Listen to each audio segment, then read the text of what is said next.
Bonsoir.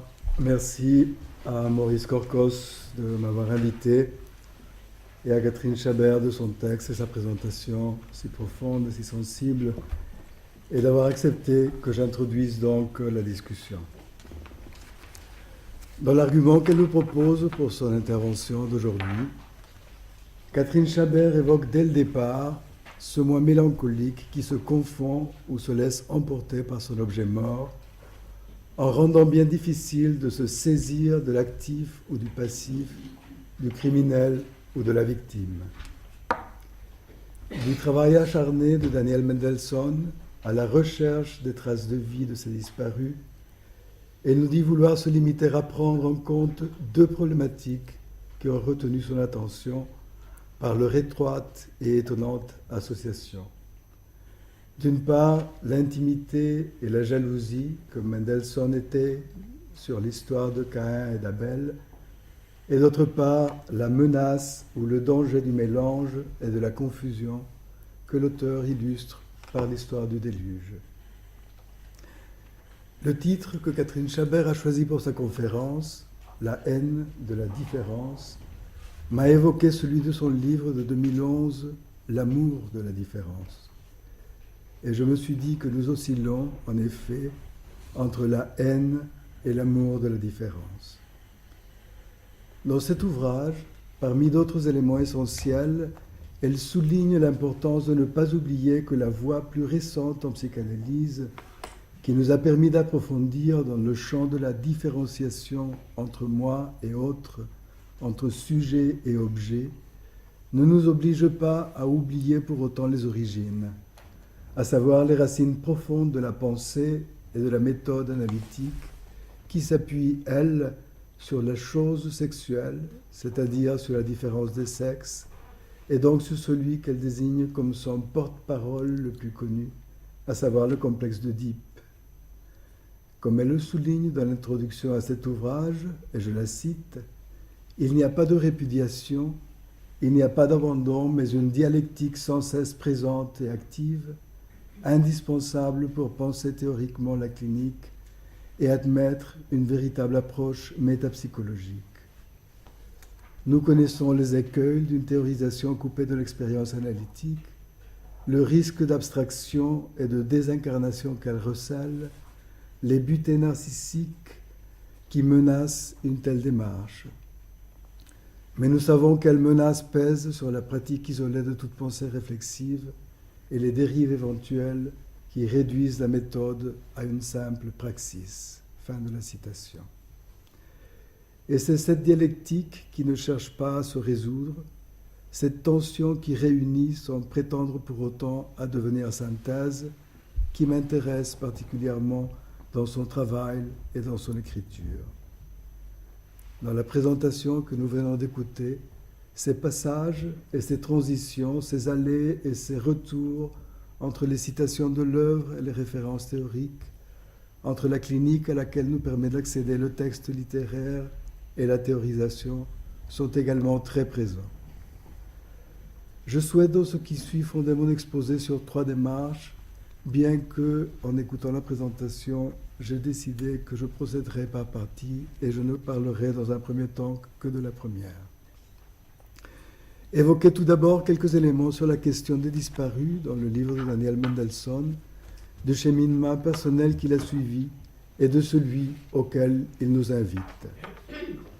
Signaler ensuite quelques données relatives à l'intime, la jalousie et la haine au sein de la fratrie dans le roman de Mendelssohn, et indiquer enfin quelques points sur les menaces de dédifférenciation et de confusion qui serait inhérente à la logique de la mélancolie qui est, nous dit Catherine Chabert, une logique du mélange. Daniel Mendelssohn cherche à retrouver les traces de vie de ses disparus. Un grand-oncle maternel, sa femme et leurs 4 filles. Il sait qu'ils ont été tués par les nazis. Il sait qu'il y a des trous et des lacunes dans l'histoire familiale de son grand-père maternel. Il sait que ce dernier, auquel il est profondément attaché, l'a désigné l'historien officiel de la famille. Il sait de même que les deux lignées dans lesquelles il s'inscrit sont très différentes et qu'il s'impose pour lui de trouver des réponses à son passé pour pouvoir vivre pleinement son présent. Il écrit à ce propos. Je le cite. « Quand j'étais petit, je regardais le père de mon père, et puis je regardais le père de ma mère, et le contraste entre les deux est à l'origine de la formation dans mon esprit d'enfant d'une sorte de liste. Dans une colonne, il y avait ceci: Gégère, judaïté, Europe, langue, histoire. Dans l'autre, il y avait ceci: Mendelssohn, athée, Amérique, anglais, silence. Je comparais et j'opposais ces colonnes. Lorsque j'étais bien plus jeune, et même alors, je me demandais quel genre de présent on pouvait avoir sans connaître les histoires de son passé. » Fin de la citation. Il s'agira donc pour lui de faire parler les silences de l'histoire en partant de quelques bribes d'histoire à peine liées et de ce que son père et sa mère avaient pu lui transmettre. Bien que la famille de sa mère avait des lacunes et celle de son père avait été élevée dans les silences, dit-il, je le cite, « Mon père aimait connaître les choses et ma mère aimait organiser les choses. Et c'est peut-être pourquoi j'ai découvert en moi, à un âge précoce, un plaisir intense à organiser la connaissance. » Fin de la citation. Et de comprendre aussi très tôt que comme il en est pour l'arbre du jardin de la Genèse, un tel arbre représente à la fois le plaisir et la douleur qui naissent de la connaissance des choses. Mendelssohn sait que ce grand-oncle maternel s'appelait Schmil et qu'il lui ressemblait beaucoup. Je le cite, « De ce Schmil, bien entendu, je savais quelque chose. Le frère aîné de mon grand-père, qui avec sa femme et ses 4 filles superbes, avait été tué par les nazis pendant la guerre. Schmil, tué par les nazis. C'était là, nous le comprenions tous, la légende non écrite des quelques photos que nous avions de lui et de sa famille, qui étaient désormais rangées soigneusement dans un sac en plastique à l'intérieur d'une boîte qui se trouvait elle-même à l'intérieur d'un carton dans le cave de ma mère. Ces images, plus fascinantes et attractives que toute autre photo de famille, car des visages énigmatiques sans histoire et sans parole étaient donc scrupuleusement gardés, ensevelis dans la cave de la mère, à la fois protégés et difficilement accessibles, dans une crypte en quelque sorte. Comme le souligne Nathalie Zilka, cette manière de conserver les photos traduirait peut-être à la fois leur caractère précieux, la peur de perdre les morts et de les faire disparaître, et leur caractère menaçant, la crainte que ces images ne se mettent à parler et à blesser les vivants. Et c'est d'ailleurs dans une cave, dans une sorte de cellier, dans un kestel, qui est le mot yiddish pour désigner une boîte, et non un castle, un château, comme il l'avait toujours pensé, et où il avait construit à partir de ce que son grand-père lui avait donné comme information concernant la mort de Schmil, une histoire de juifs dans un pays lointain, se cachant dans un château. Je le cite, « Quel que soit notre désir d'apprendre, de savoir, nous ne pouvons jamais voir que de nos propres yeux et entendre de nos propres oreilles, et la façon dont nous interprétons ce que nous voyons et entendons dépend en dernier ressort de qui nous sommes et de ce que nous pensons déjà savoir. Il m'avait fallu tout ça, toutes ces années et tous ces kilomètres. Il avait fallu que je revienne voir cet endroit de mes propres yeux avant que le fait, la réalité matérielle, m'autorise à comprendre enfin les mots qu'il avait prononcés. Il s'était caché dans un endroit horriblement petit et fermé, un endroit que quelqu'un, quelque part, avait dû décrire comme une sorte de boîte, de kestel, et j'étais maintenant dans cette boîte, et maintenant je savais tout. Fin de la citation. Daniel Mendelssohn se trouve confronté à des photos muettes, à une vibration désagréable dans l'air lorsque le nom de Schmil était prononcé. Il savait, comme les autres, que la grande tragédie de la vie de son grand-père était le fait que son frère et sa belle-sœur et ses 4 nièces avaient été tués par les nazis. Il savait également qu'il ne fallait pas évoquer devant le grand-père cette chose horrible et en même temps qu'il ne fallait pas l'oublier.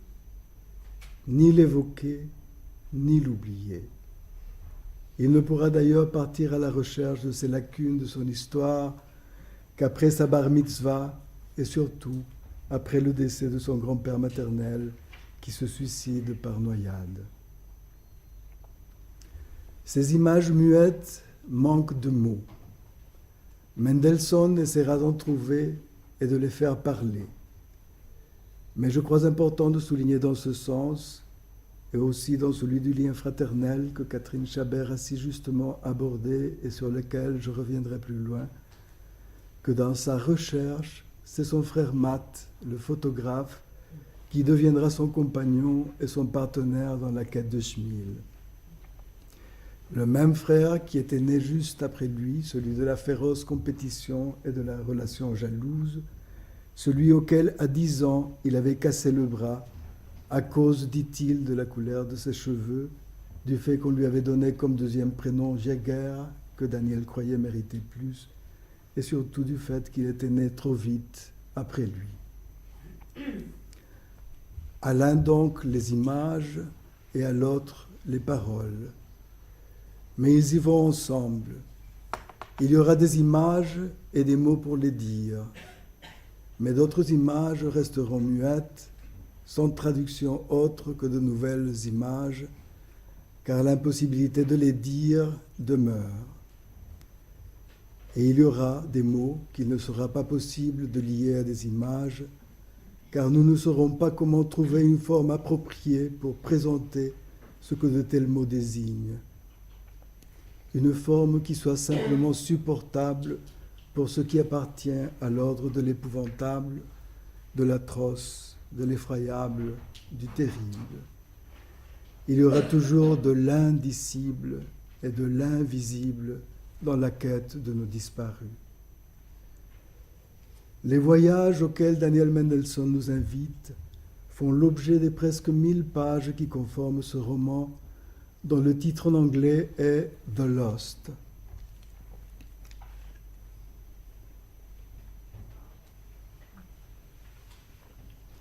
Je ne crois pas que la traduction française, Les Disparus, soit tout à fait celle qui correspondrait le mieux s'il s'agissait de faire une traduction littérale. Et pourtant, je me demande si de fait, il n'y aurait pas quelque chose d'encore plus vrai dans un tel choix que dans la version originale, dans la mesure où l'auteur est plus confronté dans sa recherche à des objets disparus que véritablement perdus. Les disparus ne sont ni vivants ni morts, on les a perdus de vue, ils ne sont plus visibles, ils sont ou se sont égarés. Ils ne sont nulle part tout en étant partout. Ils pourraient revenir n'importe quand ou ne retourner jamais plus.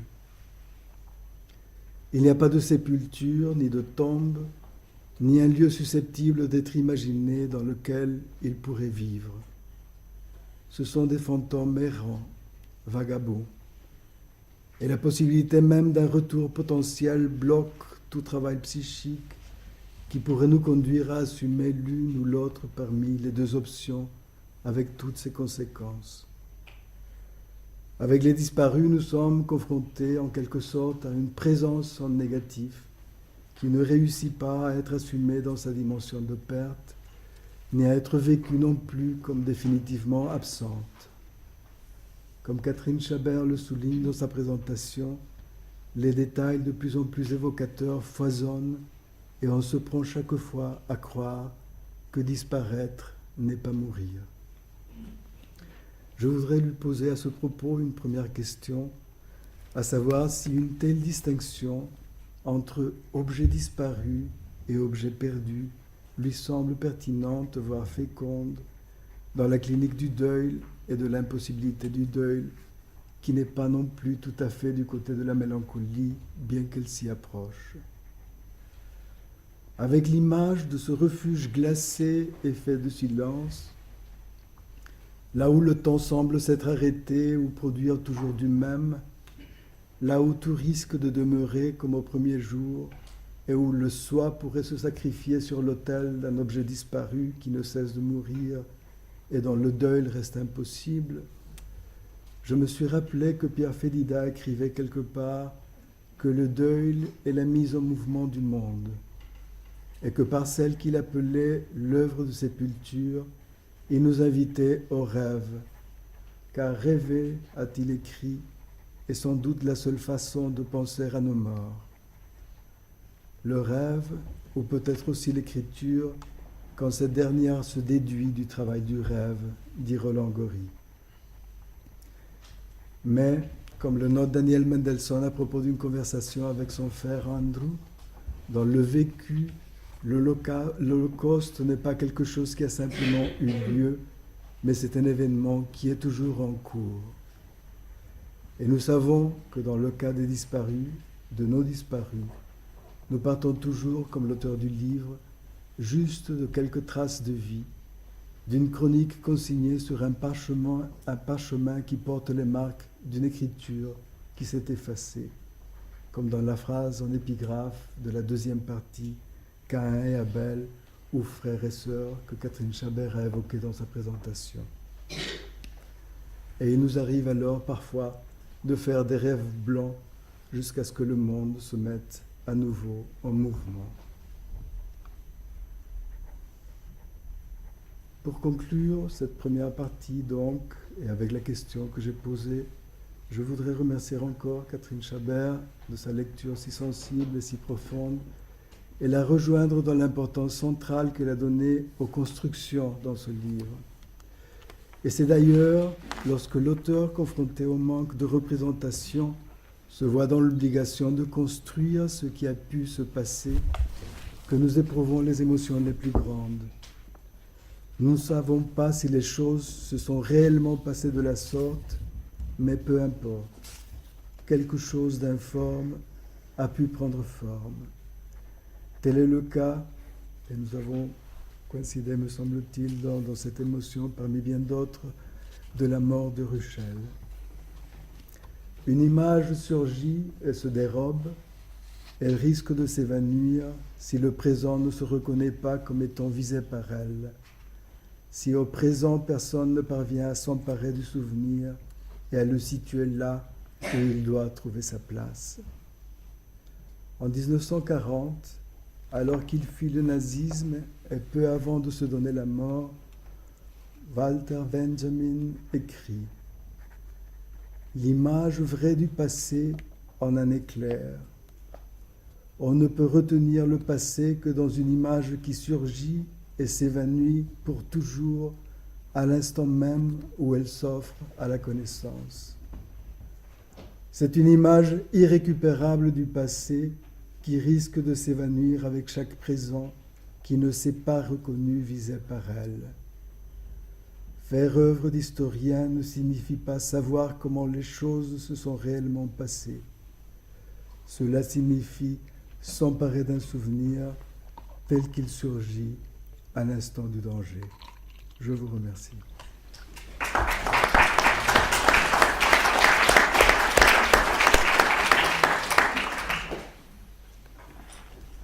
Bon, alors j'imagine que je dois essayer de répondre. Une question difficile, mais bon, je vais apprendre un peu en amont. Je suis en train de chercher un passage tout à fait à la fin du livre pour pouvoir répondre à ta question, Alejandro. Bon, je vais voir, mais bon, je vais... Voilà, bon, d'abord, ce que tu as souligné, que je voudrais reprendre, enfin, je pense que c'est pas quelque chose que je développais beaucoup, mais je pense que tous ceux qui ont lu le livre doivent en être convaincus, c'est que de recherche intérieure chez Daniel Mendelssohn qui est assez extraordinaire.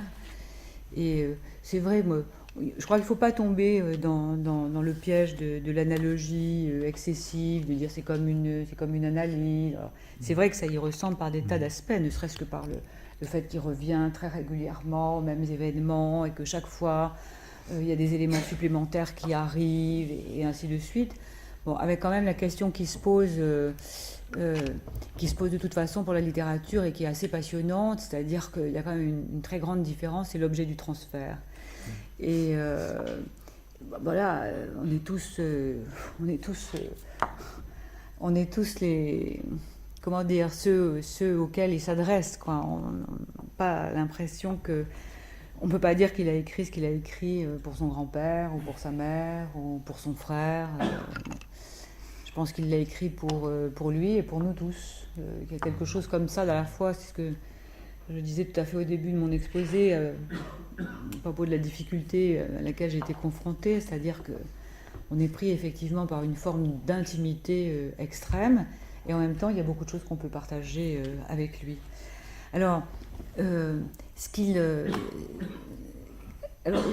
effectivement, c'est drôle que tu aies repris, j'ai trouvé cette phrase, moi je n'avais pas à citer parce que ça ne s'intégrait pas à ce que je voulais dire, mais la phrase dans laquelle Mendelssohn dit « Mon père aimait connaître les choses, ma mère aimait les organiser, et moi j'aime organiser la connaissance », je trouve ça absolument génial, quoi, je veux dire.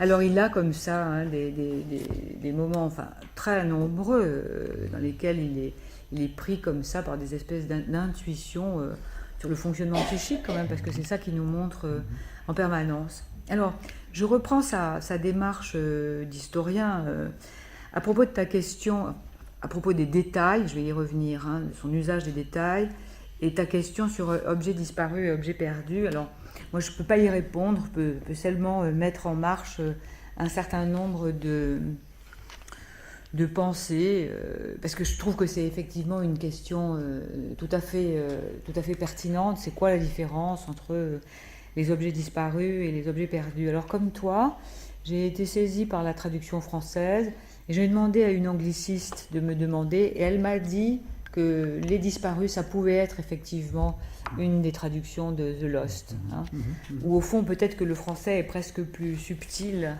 pour cette fois-là en tous les cas, puisque les objets perdus et les objets disparus, c'est pas nécessairement et toujours la même chose. Alors tu poses la question du deuil et de la mélancolie. C'est vrai que la disparition n'est pas seulement typique de la mélancolie. Moi j'ai quand même tendance, peut-être de manière un petit peu trop rigide et didactique, à penser que quand même les objets perdus du deuil, ce sont des objets morts. Et qu'il y a effectivement tout un travail psychique qui est absolument essentiel pour arriver à admettre finalement que cet objet aimé, alors j'allais dire, a définitivement disparu. On est obligé de mettre définitif, quoi. Et alors ce qui m'intéresse beaucoup par rapport à ta question, c'est que, bon, je l'ai dit, hein, chacun peut y être sensible. C'est parfois difficile de lire les phrases de Mendelssohn parce qu'il s'attache à énormément de détails. Enfin, entre nous, il est quand même assez obsessionnel.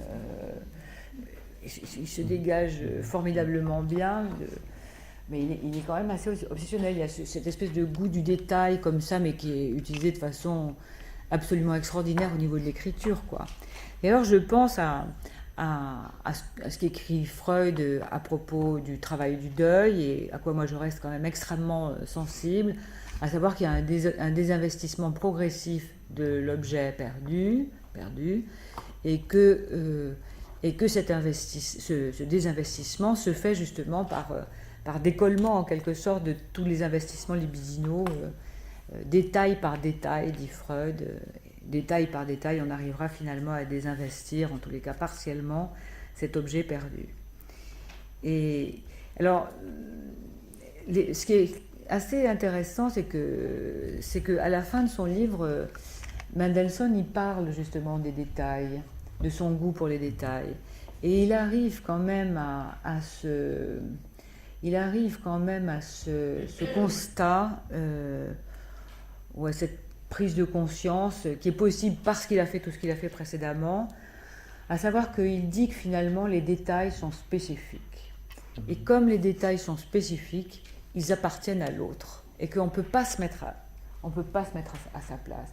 Et je trouve ça... alors, je ne l'ai pas repris, donc je ne l'ai pas retravaillé, mais je trouve que c'est une idée formidable, quoi. À savoir qu'effectivement, à la fois dans le travail de deuil, on essaye détail par détail de désinvestir l'objet, mais finalement, ces détails-là, ça doit être les nôtres, même si c'est des traces laissées par cet objet. Je pense en effet qu'on doit avoir une sensibilité plus ou moins forte à telle ou telle marque de l'objet perdu. Alors, quelle différence entre les objets disparus et les objets perdus? Alors, moi, tu as évoqué tout à l'heure perdre de vue, et c'est vrai qu'on a envie de convoquer Pontalis une fois encore, quoi.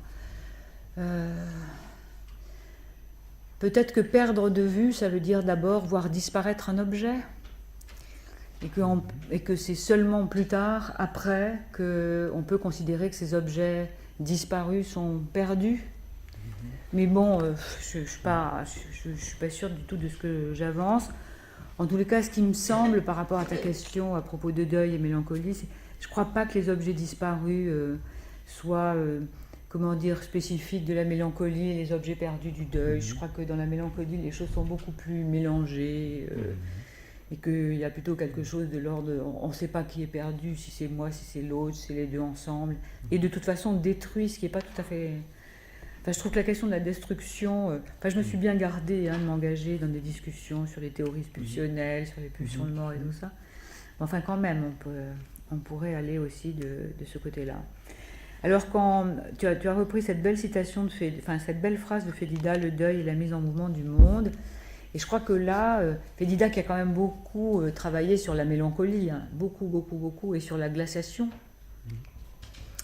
Je crois que quand il dit que le deuil est la mise en mouvement du monde, moi j'aurais envie d'interpréter la chose, c'est comme ça que je la pense, comme une fois finalement que ce travail de deuil s'est douloureusement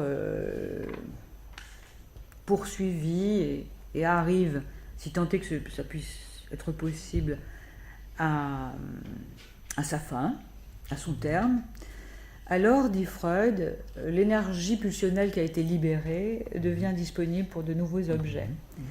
Et là, il a cette phrase magnifique, même si l'homme a du mal à répondre aux signes qui peut lui être donné. Et alors, c'est peut-être ça que veut dire Fédida. Et c'est ça aussi qui apparaît, mais bon, moi j'ai laissé de côté la dernière partie parce que j'avais plus le temps d'abord, et puis parce que c'est autre chose. Et je crois quand même que, bon, peut-être que tu vas y venir tout à l'heure, mais que quand même, on est dans la mélancolie à propos du déluge, mais qu'en même temps, il y a quelque chose du vivant quand même qui demeure malgré tout. Et moi, j'ai été très sensible, évidemment, c'est pour ça que j'ai choisi de vous la lire, à cette phrase sur les quelques survivants et sur la nécessité de la présence des uns pour penser aux autres et vice-versa, quoi. Il y a quelque chose d'extrêmement paradoxal. D'ailleurs, à certains moments, je pense que moi, j'étais assez perdue. On n'est plus seulement dans la contradiction, on est aussi dans le paradoxe. Et c'est peut-être ça aussi, le fonctionnement psychique et l'humanité. Bon, voilà. Bon, peut-être qu'on reprendra la question de la haine fraternelle un peu plus tard.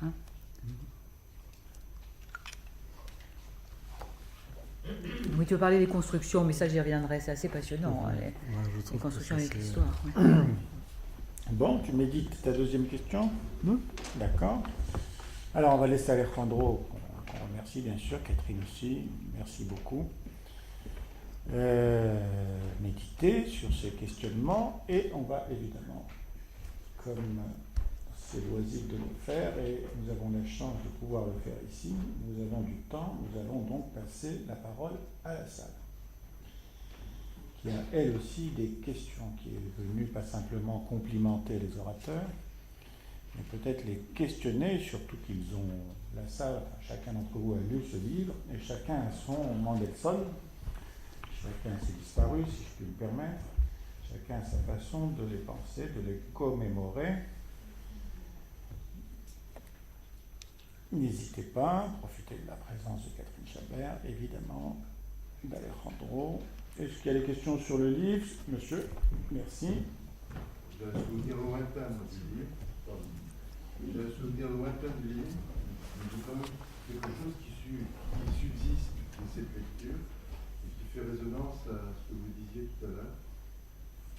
m'a frappé, c'était au propos de la relation entre Matt et Daniel Mandelson, l'alliance effectivement de l'image et du récit. Et c'était ce questionnement autour de la photo. Il y a une photo qui revient tout au long du livre, et c'est marrant parce que moi je l'ai vu, je sais pas, il y a 8 ans, 9 ans, et cette photo, elle hante, je dirais. Et effectivement, souvent pour les survivants, il y a la question de la photo, des vivants. Donc c'est une photo, je crois, où on voit ce fameux oncle, Schmid, devant l'entreprise avec des véhicules, je crois, qui estiment que ça réussit. Et il y a deux choses qui sont frappantes. Effectivement, le symbole de la réussite, qui fait écho probablement à la jalousie fraternelle et à plein d'autres choses qui vont être un axe, le moteur dans la démarche.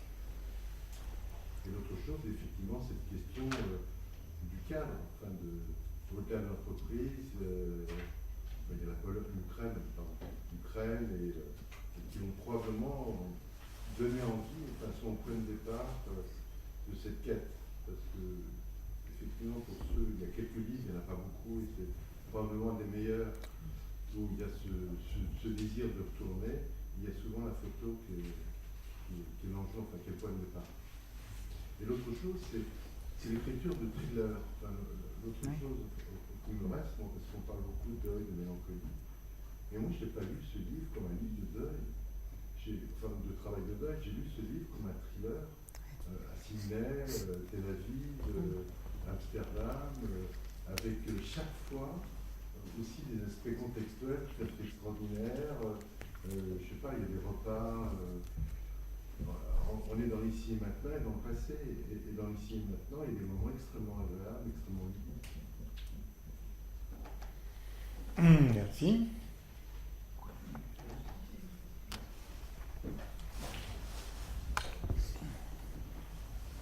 Oui, une anglaise. Justement, je voulais revenir à la différence entre Lost et Disparu, en associant un peu entre l'intervention de Catherine Chabert et la question d'Alejandro, en me disant que c'est une très belle traduction qui va suivre un peu l'original, mais pour moi, il y a une grande différence entre Lost et Disparu, c'est que dans la disparition, il y a quelque chose d'irrécupérable. Et ce que j'ai entendu en sourdine dans ta question, Alejandro, je ne sais pas si c'était conscient, c'est l'histoire des disparus de l'Amérique latine, par exemple.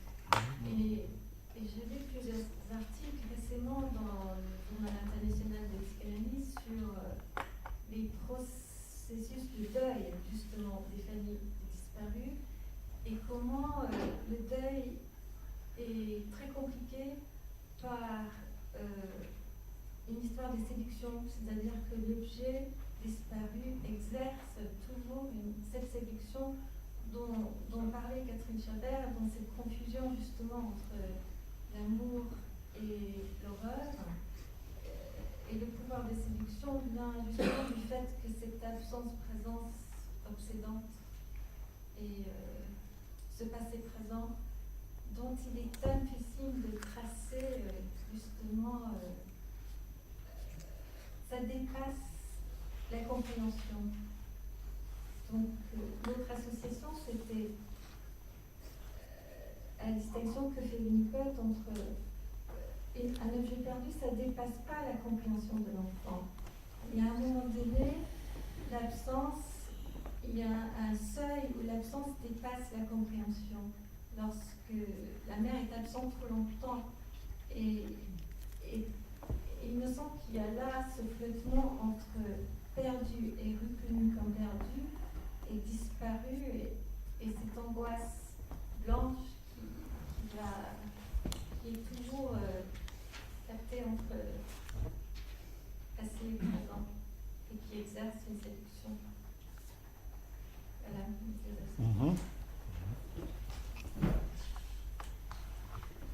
Alors juste sur ce point, pour articuler, oui, enfin, je rejoins Anne-Marie Smith sur ce point. avec notre ami Georges Perec et la disparition. La question de la disparition par rapport à la perte, alors que ça paraît paradoxal, le mot de disparition pourrait apparaître plus soft, il a une certaine tonalité, une certaine sonorité, qu'il y a une radicalité dans la perte, il y a une sensibilité, une sensorialité dans la disparition. Bon.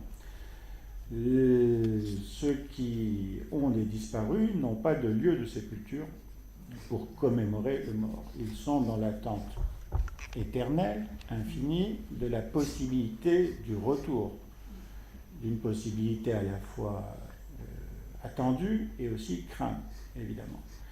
Et tandis qu'il y a une radicalité dans la perte,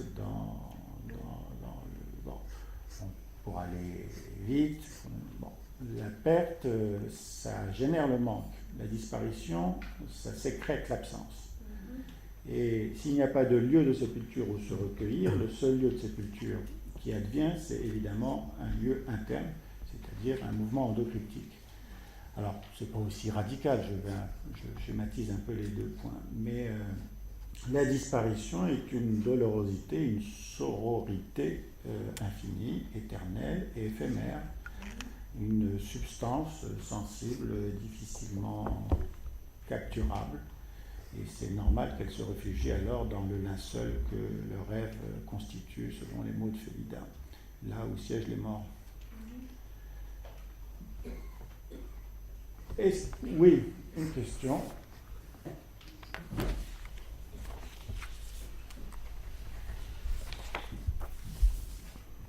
On peut dire que Daniel Mendelssohn fait revivre ses disparus, là où son grand-père les a enterrés.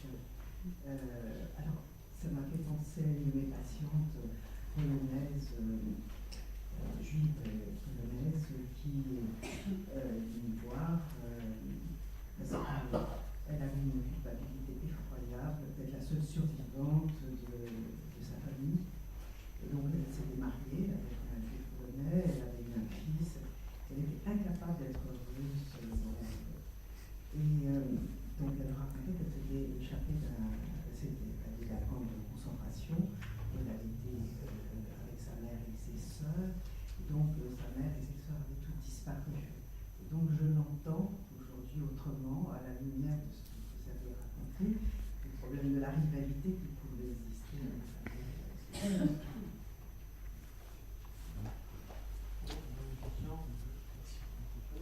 Alors sur ce point-là, peut-être, parce que c'est une sacrée, j'ai aussi des soucis avec ça. Dans le cadre de la cure, lorsque dans cette tragédie effroyable, la question de la rivalité haineuse et la question de la jouissance dans l'économie de la haine survient, qu'est-ce qu'on laisse monter, jusqu'à quel niveau, accompagné ou pas, la possibilité d'une représentation qui risque d'être vitriolante. Catherine, jusqu'à quel point on favorise le refoulement ou je sais pas, de toute façon, ce que je réponds à cette question-là. Non, je voudrais juste revenir à ce que vous avez dit, et je reprendrai en même temps les autres questions. À propos du thriller, d'abord, je suis absolument d'accord, évidemment. Et puis ce que je crois aussi, c'est que dans le livre, parce qu'il y a des tas de passages qui sont excessivement drôles, parce qu'il a un humour assez formidable, Mendelssohn. Mais je crois que, et c'est peut-être par cette voie-là que je peux essayer de répondre à la question que tu reprends, Maurice, par rapport à ceux qui survivent, enfin ceux qui sont survivants. C'est qu'au fond, je pense que ce qui se passe chez Mendelssohn, c'est qu'il y a non seulement la recherche effectivement de la trace des disparus et comment ils sont morts et comment ça s'est passé, etc., mais ils cherchent aussi leur vie.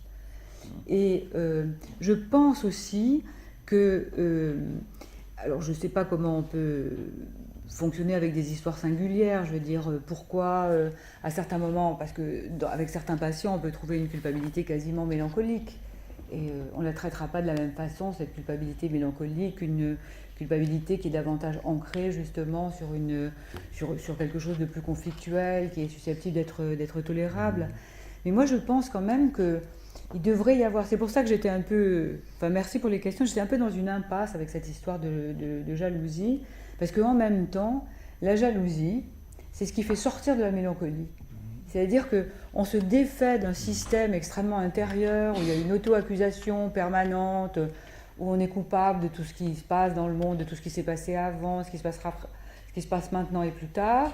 Et avec la jalousie, avec la haine, il y a un mouvement de projection, donc ça décharge pour autant du côté de l'auto-acharnement et de l'agressivité retournée contre soi dans la mélancolie. Donc, alors, jusqu'où on va, c'est bien ça la question. C'est bien, mais finalement, qu'il s'agisse de la rivalité, de la haine, ou qu'il s'agisse de n'importe quel mouvement conflictuel au sein duquel, justement, la dimension pulsionnelle est excessive, jusqu'où on peut aller, en effet, je ne sais pas, je pense que ce qui peut être important, comme chaque fois qu'on a comme ça des mouvements pulsionnels qui sont très, très débordants, c'est au fond de pouvoir aussi, et là je reviens à la question de monsieur, pouvoir offrir des scènes et des images. Et je pense que chez Mendelssohn, bon, son frère Matt, il a expliqué effectivement tous les motifs pour lesquels il avait des raisons d'être jaloux de lui. C'est vrai qu'il y a cette espèce de compagnonnage formidable et qu'il devait quand même sacrément bien s'entendre pour que d'emblée il parte avec lui, qu'il l'accompagne.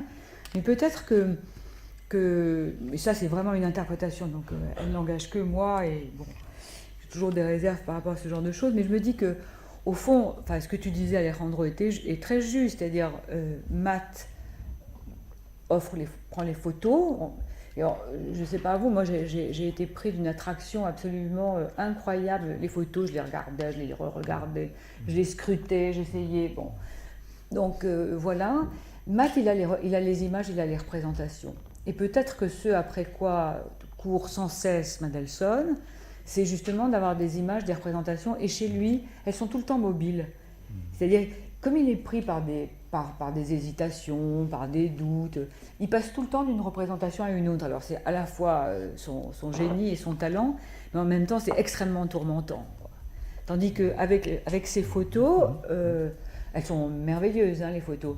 Là aussi, moi j'ai été frappée par les photos de Matt, parce que, en fait, quand on les regarde et qu'on regarde les photos des archives, il y a quelque chose de très commun dans les photos qu'il a prises. C'est-à-dire qu'il a comme utilisé les mêmes couleurs, la même texture, le même style de photo pour les photos récentes des gens qu'ils ont rencontrés de par le monde, et les photos qui sont plus anciennes et qui, elles, alors pour le coup, sont très vivantes. Hein.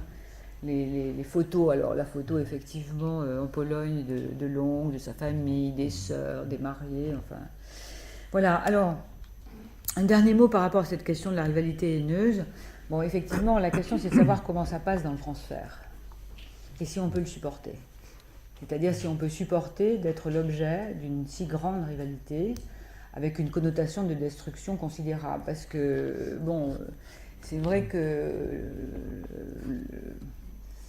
le proverbe « mieux vaut faire envie que pitié » n'est pas absolument juste. Je crois que c'est très très difficile de faire envie, justement. Et que lorsque on est pris comme ça dans des transferts, enfin, ou dans des situations dans lesquelles les patients sont aux prises avec une culpabilité extraordinaire, c'est qu'au fond, ils sont constamment à demander compassion, écoute, consolation, mais qu'ils se garderaient bien de pouvoir penser qu'eux sont enviables, quoi. Donc, moi, je trouve que le roman enfin, c'est pas un roman, le livre de Mendelssohn, il est formidable parce qu'il montre de quelle façon il y a des renversements permanents. Et je pense que dans l'analyse aussi, il y a des renversements permanents et que c'est comme ça qu'on peut travailler. C'est-à-dire partir de la jalousie de l'un par rapport à l'autre en la renversant. en essayant, quand c'est possible évidemment, à partir du matériel associatif, mais on peut se saisir de rêves. Et, donc c'est toute la question hein, de qui est la victime, qui est le bourreau, parce qu'au bout du compte, chez les survivants, il y a aussi une immense agressivité, parce que ça empoisonne leur vie, ces morts-là.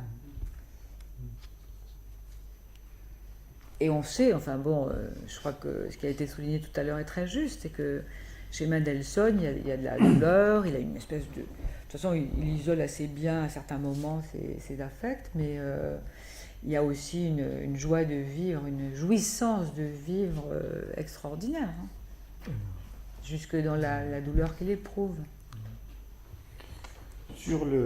Madame Rodin, sur le fait que ces morts-là, tout particulièrement, empoisonnent la vie des enfants et des adolescents de la Shoah, il y a des moments assez exceptionnels dans ce livre sur la description de ce que peut être une mère ou une grand-mère déprimée, c'est-à-dire une mère ou une grand-mère qui, dans l'échange avec l'enfant, pense à quelqu'un d'autre, regarde ailleurs, s'adresse à quelqu'un d'autre, y compris dans la perception qu'elle a du fait que le petit-fils a des traits qui ressemblent au disparu.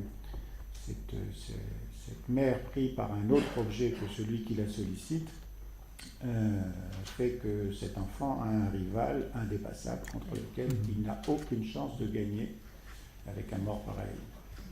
Madame ? Et pourtant il essaye puisque c'est toute sa quête d'arriver à retrouver pourquoi c'est sur lui que s'est tombée cette ressemblance. Et moi je pense, passionne dans ce livre, je ne l'ai pas tout à fait fini, hein, je l'ai un peu parlé de 3/4 semaine, mais vraiment pour moi c'est une recherche du non-dit, du secret, et à un moment il me dit mais quel crime a pu commettre le grand-père, et il y a une forme de honte de toute façon chez tous les gens dont une partie de la famille a disparu, une forme de honte à vivre encore. Alors moi il y a aussi autre chose que je voulais dire par rapport à l'image. Il y a un moment dans le livre où il essaye de décrire ce qu'a pu vivre là, soit c'est Ruken ou je sais pas qui a eu cette première action, et qui décrit avec c'est une horreur, je veux dire, c'est quelque chose d'une violence absolument terrible, ce qui a pu se passer dans le catholique, et puis la deuxième action.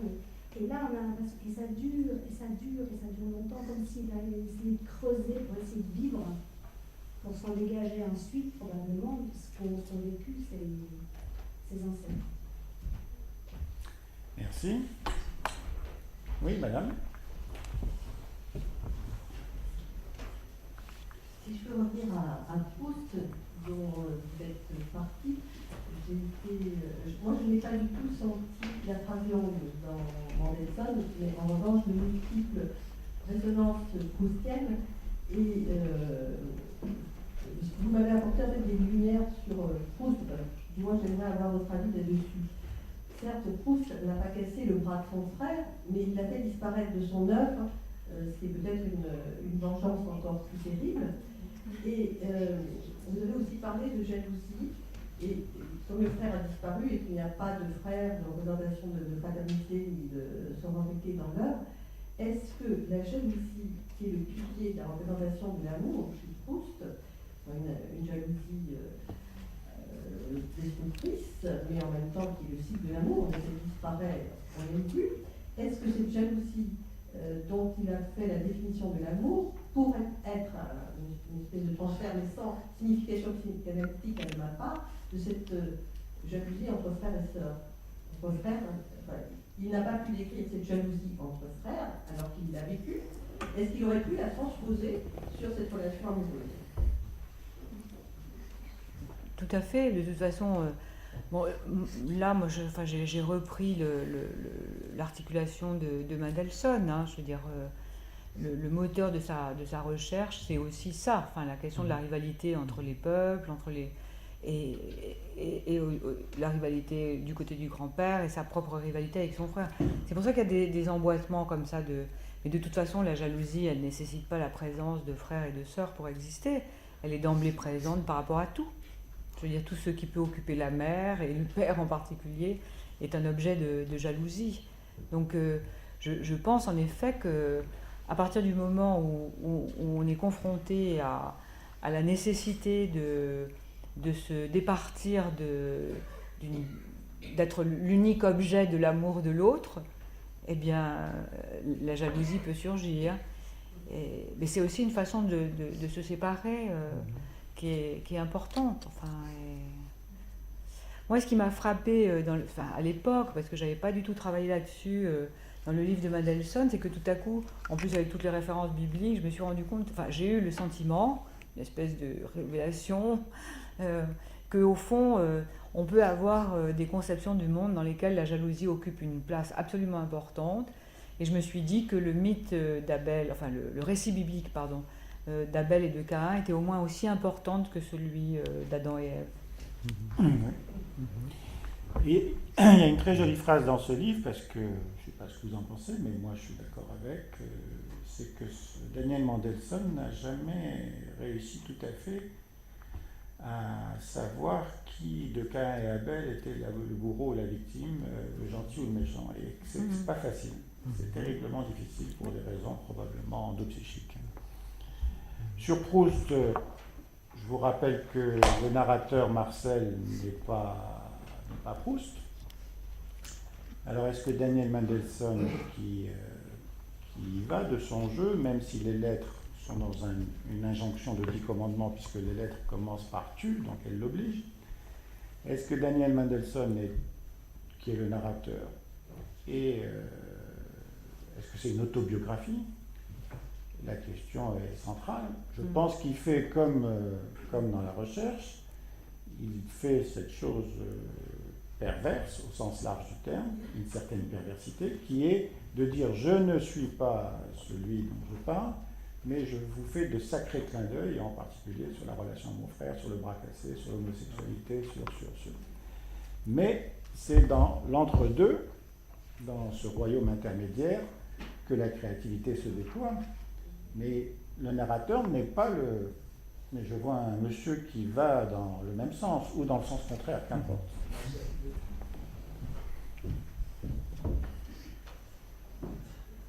ce que tu me dis me fait penser quand même qu'on a appelé ça roman depuis le début. Je pose vraiment la question de ce statut de roman ou pas roman. J'ai envie de vous demander à ce sujet, parce que moi je pense à tous ces passages qui sont repris, donc on sait qu'ils ont été faux. Vous avez parlé de thriller tout à l'heure, il me semble qu'il y a un geste d'écriture presque romanesque qu'on peut questionner du domaine éthique. Je pense par exemple à ce moment où on nous fait vivre pendant 10 pages, entendez bien, j'aime beaucoup suivre, c'est loin d'être une critique, c'est juste une question que je me pose à la lecture. On vit pendant 10 pages le moment où Schmiel marche vers la chambre à gaz. Pour apprendre 10 pages plus loin que ça n'a pas été son histoire. Que finalement, il est caché dans le trou que vous avez évoqué, etc. C'est-à-dire qu'il y a bien des moments d'écriture que j'appellerais romanesques, qui ont à voir avec le statut de roman qu'on peut questionner, et qui posent une question générale du statut, de ce que vous avez appelé transfert tout à l'heure, c'est-à-dire à qui adresse-t-il cette fiction, qui pourtant n'en est pas une, parce que ce qui n'est pas la vraie histoire de ce grand-oncle-là a bien été celle de certains autres. Donc je trouve qu'il y a là toute une complication. Là, j'ai assez envie de vous entendre sur... Vous avez aussi parlé de construction, et j'y pensais déjà à la construction à la Biedermann. C'est-à-dire qu'est-ce qu'on construit là, qui pourtant est une vérité psychique, qui est une vérité d'autre. Tout ça me semble tout à fait intéressant.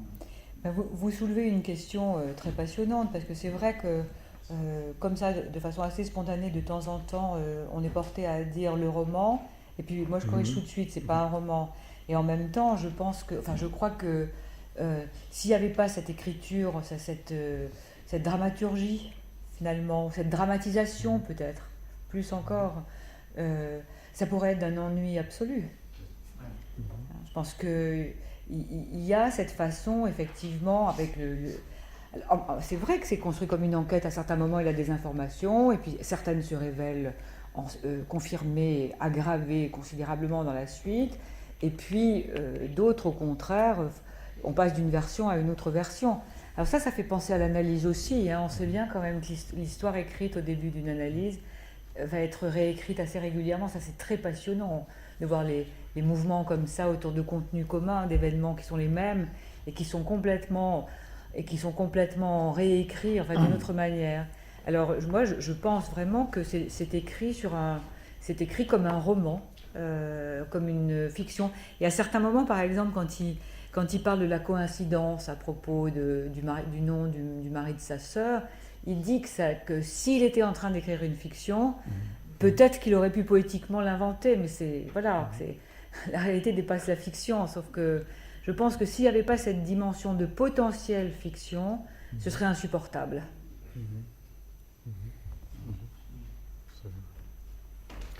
Dès qu'il y a thriller, il y a aussi, et je crois que c'est très vrai dans ce roman, une qualité très grande qu'on retrouve chez Proust, c'est-à-dire la passion épistémophilique qui anime l'enfant, la curiosité liée à la fusionnalité, à la sexualité infantile, et qui lui fait chercher les cachettes secrètes et qui lui font découvrir l'objectivité ou la non-objectivité du monde, en tout cas le fait que, contrairement à l'enfant qui sort de l'enfance, qui s'aperçoit que tout ce qu'on lui a dit n'est pas vrai, quoi.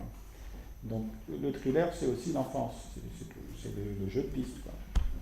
Et c'est présent dans le premier paragraphe que j'ai relu, hein, quand effectivement il entend les vieilles dames et qu'il ne comprend pas et que ça le rend fou de ne pas comprendre. Il y a le rapport à la langue, alors, du coup, qui est aussi et au mot, du coup, qui est aussi un fil qui reprend constamment, quoi. Donc effectivement, c'est une curiosité vive, et la nôtre aussi est excitée tout du long, quoi. Et, est-ce qu'on va... Monsieur ? Une question prolonge ce qui vient d'être dit. On dit qu'il n'a pas eu le temps de traiter de la quatrième partie. Je ne suis pas complètement convaincu, parce que c'est le prolongement de la possibilité de lire votre livre auparavant. Les propositions que je vous soumets, cette quête, elle trouve un terme. Au fond de cette cave, se réduit au fond du jardin, comme il vient d'être rappelé, où le grand-oncle a été abattu, assassiné avec celle de ses filles qui se cachait encore avec lui. Ça veut dire que là, c'est la brutalité des faits. On est dans l'objectivité, ça y est, c'est bien ça qui s'est passé. Et il n'y a plus rien à dire. C'est-à-dire qu'on n'a plus à penser, on n'a plus à élaborer, on n'a plus à concevoir des fictions. Il y a un point de butée, sauf à ouvrir, et c'est pas sa démarche, c'est pas ce qu'il a fait, Mendelssohn, à ouvrir un questionnement sur et ceux qui ont fait ça alors, qu'est-ce qui les y amène, qu'est-ce qui rend ça possible? Mais c'est pas ça. Je pense qu'il y a une butée. Il s'arrête d'élaborer. C'est pas élaborable. Et pour des psychistes comme nous, quelles que soient nos pratiques, c'est quelque chose que nous tolérons mal finalement. Il y a une fin aussi rude, qui établit des faits atrocement banals en même temps. Parce qu'il y en a eu beaucoup. Mais là, on arrête de penser, on arrête d'écrire, c'est terminé. Et nous, on aurait envie que quelque chose continue. Quelque chose de vivant, puisqu'il a réussi à rendre vivant cette histoire. Le livre ne s'appelle pas Les Assassinés. C'est là que ce n'est pas un thriller. Même si je comprends ce que disait monsieur, ce n'est pas qu'un thriller. C'est un thriller. On passerait un deuxième roman, un autre, on lirait, etc. Là, on est saisi par cette possibilité d'aller plus loin. Ce que tu dis, Daniel, ça me fait penser à la phrase que je cherchais tout à l'heure pour répondre à Alejandro, parce que je l'ai lu bien évidemment la quatrième partie, et plus d'une fois, et c'est une phrase que j'ai relue hier, qui m'est retombée, que j'ai eu à nouveau sous les yeux hier. Et alors il raconte, qui va dans le sens de ce que tu dis. Il parle d'Esther, la femme de l'oncle. Et il dit que pendant longtemps, il avait cru que Esther et Bronia, la plus jeune fille, avaient été arrêtées ensemble, qu'elles étaient parties ensemble et qu'elles étaient mortes ensemble. Et puis, ce qu'il apprend aussi, ce que nous on apprend à l'extrême fin du livre, c'est qu'en vérité, elles ont d'emblée été séparées.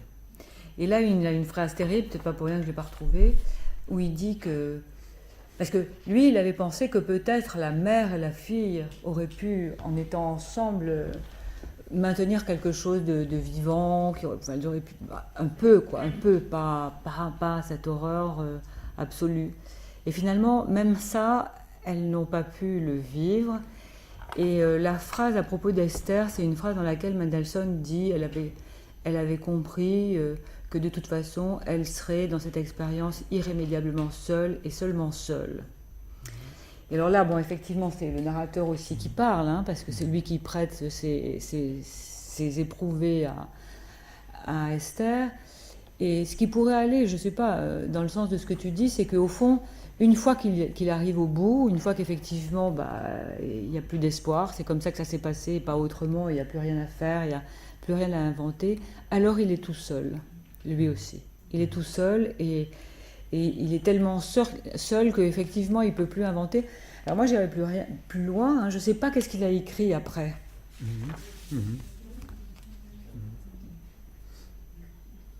Le deuxième le livre qui suit est le livre de la confirmation, l'affirmation de son homosexualité et des affres. Il a écrit avant. Le seul, mais il a retrouvé un frère. Oui, non, mais ça, c'est nous qui ne voulons pas finir sur cet état-là, bien entendu. Bien sûr, tout ça s'est passé, mais... Moi, je voulais dire par rapport à ça, je crois qu'il y a ce moment crucial, justement, de la visite de cette cave, qui, moi, m'a beaucoup interpellé avec cette histoire dont j'ai parlé au début, des photos qui étaient dans le plastique, dans le carton, dans la cave de la mer. Et qu'il y a quelque chose de très important dans la visite des lieux, dans la visite de la cave et la visite du jardin. C'est là d'ailleurs qu'il va prendre une pierre, dit-il en répétant ce geste qui le lie quand même à la tribu, dit-il, et qu'il va faire un monument en la mettant entre les branches de l'arbre et en disant que là il y a quelque chose qui se termine. C'est là où il parle de la spécificité dont tu as évoqué tout à l'heure. Et je me disais qu'il y a quelque chose aussi dans ce moment qui est un moment mutatif, je crois, essentiel, où quelque chose se remet en marche, où il reconnaît qu'il y a une spécificité dans ce qui a été vécu et que ça ne lui appartient pas, que c'est une expérience différente de la sienne. Mais il passe par ce moment d'une réalité perceptible. Et moi, je me disais qu'il y a peut-être aussi là quelque chose d'important dans ce percevoir le lieu. C'est déjà plus l'histoire de la projection que je trouve très importante, mais l'histoire de passer par une réalité perceptible et pouvoir se défaire enfin. Et je voudrais citer ce moment qui me semble très, très, très émouvant. Il dit « Devant cet endroit très spécifique, je savais que je me tenais là où ils étaient morts, là où la vie que je ne connaîtrais jamais s'était échappée des corps que je n'avais jamais vus. Et précisément parce que je les avais jamais connus ou vus, j'étais contraint de penser à quel point ils avaient été des personnes spécifiques, avec des morts spécifiques, et que ces vies et ces morts leur appartenaient à eux et pas à moi, indépendamment de l'attrait que pourrait avoir l'histoire racontée à leur sujet. Donc, en quelque sorte, au moment même où je les trouvais de la façon la plus spécifique qui soit, je sentais qu'il me fallait les abandonner de nouveau, les laisser être eux-mêmes, quoi que cela puisse être. C'était amer et c'était doux. À la toute fin de ma quête, je me retrouvais à l'endroit où tout commence, l'arbre dans le jardin, l'arbre de la connaissance qui, comme je le savais depuis longtemps, est quelque chose de divisé, quelque chose qui apporte à la fois du plaisir et du fait que la croissance n'est possible que dans le temps du chagrin.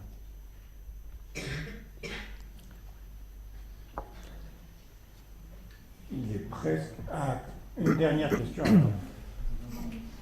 Une dernière question. Ah, pardon, madame. Oui. Les dames d'abord.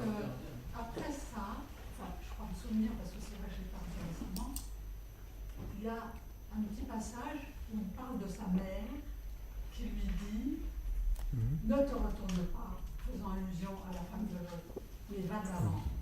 Et voilà, donc, je voulais juste alors il y a quand même un fil biblique Oui. dans ce livre qui est très très important et qui chapitre chacun des chapitres. Donc ça commence par Bereshit, c'est-à-dire au commencement. Je vous rappelle que le deuxième, alors ce garçon est très embêté par son frère qui a un prénom qui lui a été attribué et qui est signifiant dans une filiation, et lui il l'a pas, mais lui il a comme deuxième prénom, Daniel Mendelssohn, il a comme deuxième prénom Adam. Donc il a pour le moins un mandat transgénérationnel de romancier officiel de la famille. Et donc chaque chapitre est affiché avec une référence biblique. Bereshit, au commencement, et Adam, c'est celui qui va passer du commencement à la pluralité des commencements. Bon. Et ensuite, il y a en effet le chapitre où la mère intervient, où c'est l'Ech Lecha, c'est-à-dire va à toi. C'est pas simplement va-t'en, mais va à toi. C'est-à-dire une mère qui fait cette chose magnifique que d'autoriser son fils, en lui injonctant de ne pas se retourner, de se différencier de son peuple, de sa culture, de son milieu, et que c'est dans cet espace de différenciation que la création va advenir. Il n'y a pas de processus de création qui ne démarre pas par une séparation. Donc l'injonction, l'Ech Lecha est très importante. Et ensuite, après, pour ceux qui sont un peu mystiques, pourquoi pas, le dernier chapitre, c'est Vaïe, c'est-à-dire et il apparut. Qu'est-ce qui est apparu? Est-ce que c'est le frère retrouvé grâce au lieu, ou est-ce que c'est Dieu? Bon, la question se pose. Encore une dernière. Moi, je voulais interroger simplement vous entendre sur ce sentiment. Je suis en train de lire le livre, hein. Je l'ai donc lu un petit peu dedans, au-delà du livre. Au-delà du livre, on peut voir un risque, c'est effectivement le sentiment qu'il y aurait, comme expliquait chez Anderson, un devoir de mémoire. Le besoin, il dissèque tous les personnages, que ce soit le père, la mère, les frères, en fait, on a un devoir de mémoire, et une mémoire qui va rendre s'épuisant. Et moi, la question que je me pose, je comprends déjà ce qu'on dit, comment peut-on faire le deuil, je reviens sur ça, de quelqu'un qui a disparu, dont on ne sait pas très bien ce qu'il est devenu, et quel imaginaire on peut y mettre, comment ça se passe. Parce que j'ai autour de moi des amis qui, malheureusement, ensemble, je suis dans l'Algérie, qui ont disparu, et à tout jamais, bon, la France les déclare comme morts, mais ils sont disparus. Comment ça se passe, je veux dire, à ce moment-là? Qu'est-ce qu'on y met à la place? Comment remplace-t-on ça? Et est-ce qu'il y a des cultures autres où en fait la disparition est en fait de par la culture, je pense que et ailleurs, on finit par trouver je ne sais quel mot, qu'est-ce qu'on peut mettre à la place puisqu'il n'y a pas de culture. Voilà, je voulais vous entendre là, parce que dans l'imaginaire est vagabond à ce moment-là, il peut se perdre, en fait, vous pouviez en fait m'éclairer là-dessus, ce serait bien, merci. Je ne sais pas si je pourrais vous éclairer, mais en tous les cas, ce que je pense, c'est que on ne peut pas être normatif. Et on ne peut pas utiliser effectivement la psychanalyse de manière normative. À savoir, voilà comment ça se passe quand quelqu'un est mort et par quelle phase on passe, le deuil et ainsi de suite. Et voilà comment. Donc, je pense que la question que vous soulevez, c'est la question de la différence à nouveau entre disparu, enfin, c'est pas entre objet disparu, objet perdu et objet mort. Absolument. Parce que c'est là justement que on est saisi par la différence alors pour le coup.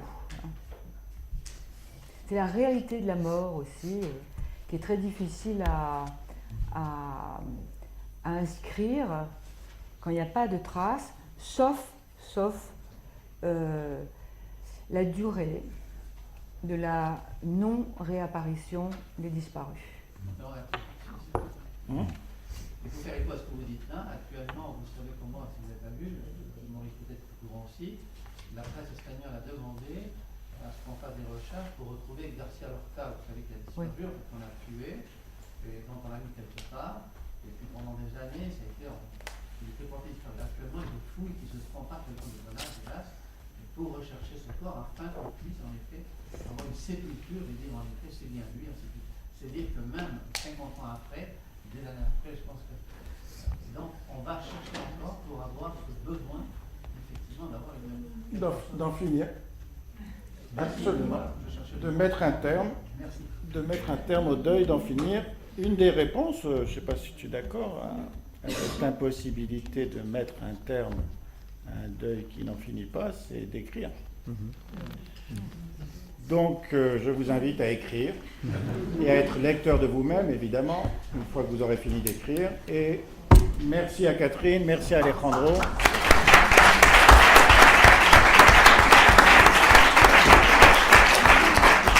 J'ai plein de questions sur ce que tu disais des frères et des deux positions psychiques. Ça, c'est vraiment... Mais tu sais, il y avait des moments où je ne savais plus où j'en étais. Là, parce que je travaille depuis un certain temps, mais j'avais d'autres choses, tu sais, au bureau. C'est magnifique, merci beaucoup en tout cas. Tu m'enverras ta discussion complète parce que... Oui, je vais. Chère Catherine, tu viens manger avec nous. Volontiers. Alors, elle a été super.